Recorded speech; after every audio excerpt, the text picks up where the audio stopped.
Wrexham is the name.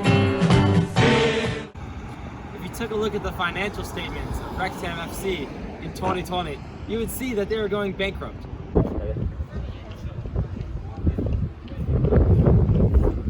The main reason Wrexham FC was going bankrupt was due to the coronavirus pandemic. They were having trouble putting fans in the seats, and their owners were running out of money, until they were saved by the Americans. The new owners are American, and their star actors Rob McElhenney and Ryan Reynolds. They invested £2 million into the club in February 2021, which saved them from bankruptcy.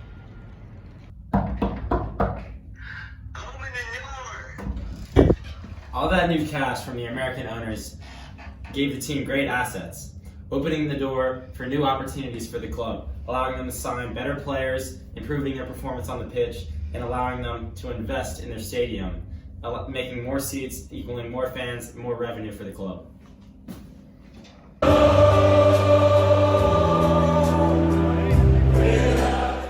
Despite lacking history in comparison to many other English Premier League football teams, Manchester City Football Club has established himself as one of the most wealthy and well-run organizations in the world.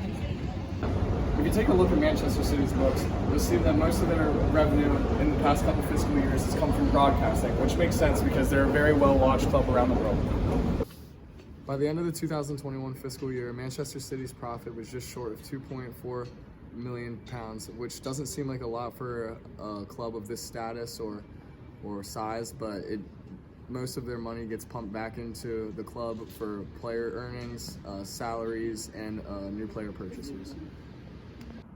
Manchester City's large inflows of cash in recent years have allowed them to purchase some of the most expensive players in English Premier League football history.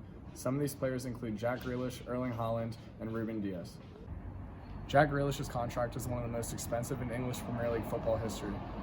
The club purchased him from Aston Villa Football Club for just short of £100 million, and his contract is allowing him to make just under £17 million per year.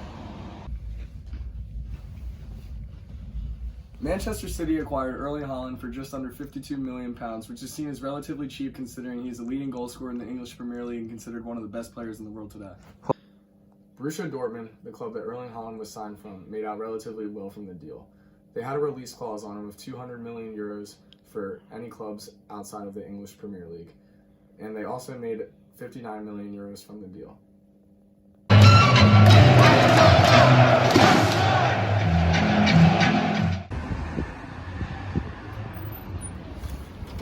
Chelsea's newest signing from Shakhtar Donetsk in Ukraine, Mihailo Mudryk, came to the club for £61 million, converted to 2.8 billion Ukrainian hryvnia. In 2003, Russian oligarch Roman Abramovich bought Chelsea for £144 million, but in 2022, he had to sell the club with no profit because of the war efforts in Ukraine to the Todd Boehly Group.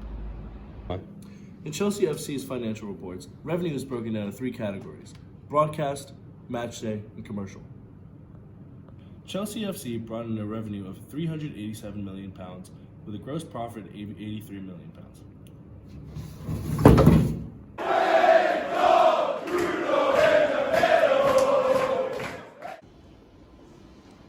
Newcastle's revenue is dominated by its broadcast, then followed by the commercial, and then its match day.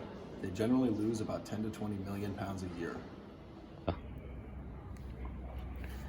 Alexander Isak is the largest transfer coming into Newcastle. It was £61.4 million and €70.4 million.